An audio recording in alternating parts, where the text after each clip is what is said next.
जान होती है, हौसले उनके बुलंद होते हैं जिनके हौसलों में जान होती है। पंखों से कुछ नहीं होता, हौसलों की उड़ान होती है और उनके खून में मोहन कामले जी है, सब है। हम ये 8% जो आरक्षण है वो लेके रहेंगे और हम हमारी जो है गवर्नमेंट तक हमने जो ये मांगनी की है वो पूरी करके रहेंगे।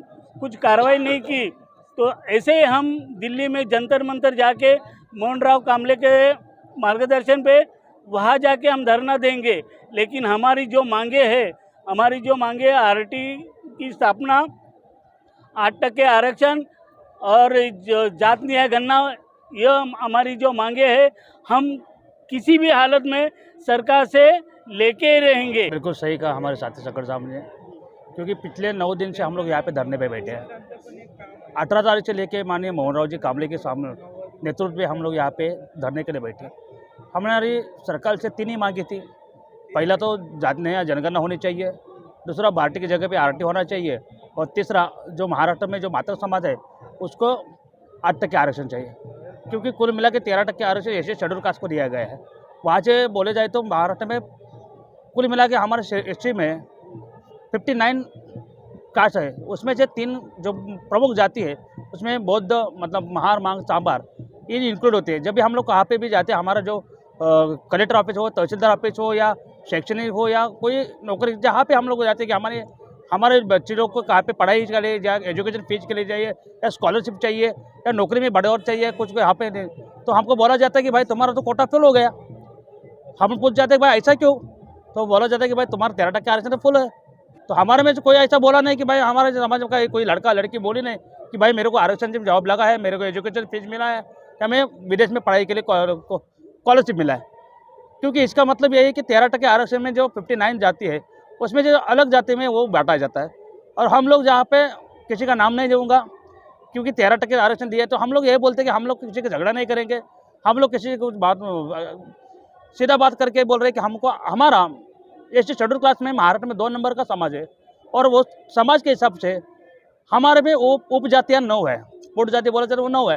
तो हमारा जो कुछ मांग है उसमें से 13% में 8% आरक्षण हमको दो, जहाँ कि हमारा हिसाब मतलब हमारा बच्चा, हमारा बेटी, हमारा कोई भाई बहन पढ़ाई एजुकेशन में नौकरी में वहाँ पर हमको बढ़ावा करे, इसके लिए वो 8% की आरक्षण मांग की है। और भारतीय की वैसे ये बात है, भारतीय की तरफ आरटी, ये तीनों मांगों को लेके पिछले 9 दिन से यहाँ पे हड़ताल पे बैठे बिना खाना पीना। हमारे ज्येष्ठ सहयोगी मोहन राव जी कामले साहब पिछले 3 दिन से 2 बार हमने हॉस्पिटल में जाके उनको इलाज कराया, उनको शुगर 400 के प्लस हो गया।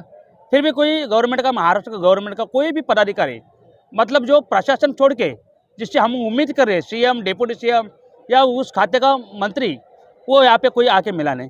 क्योंकि इसका मतलब है कि जो महाराष्ट्र की सरकार है वो माता समाज को तुच्छ लेती है। उनको मालूम है कि इनको दे या न दे कि हमको वोट करेंगे ही करेंगे, क्योंकि उसी के लिए हमारे कुछ जाति के लोग उनसे मिले हुए हैं।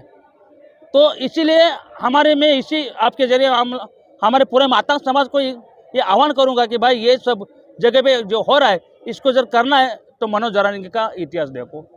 आज मनोज जरांगे के बारे में बोला जाता है कुछ भी, लेकिन उन्होंने जब सब संगठन मिला के एक किया, तो अगर वैसे भी हम लोग माता समाज एक हो जाएंगे और आने वाले सरकार को हम दिखा देंगे कि हम भी एक साथ हो गए, तो तुम्हारा इलेक्शन में लड़ना जीतना हमारे हाथ में है। इसलिए मैं बोल रहा हूँ कि महाराष्ट्र सरकार ने माननीय शिंदे साहब, फडणवीस साहब और अजित दादा, इन तीनों ने मिलकर के माता समाज को ध्यान से यहाँ पे ध्यान दे दे और हमारी मांगे पूरी करे।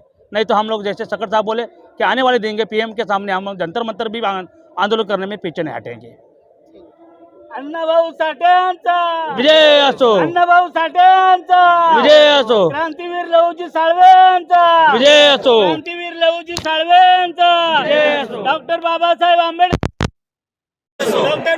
आंबेडकरांचा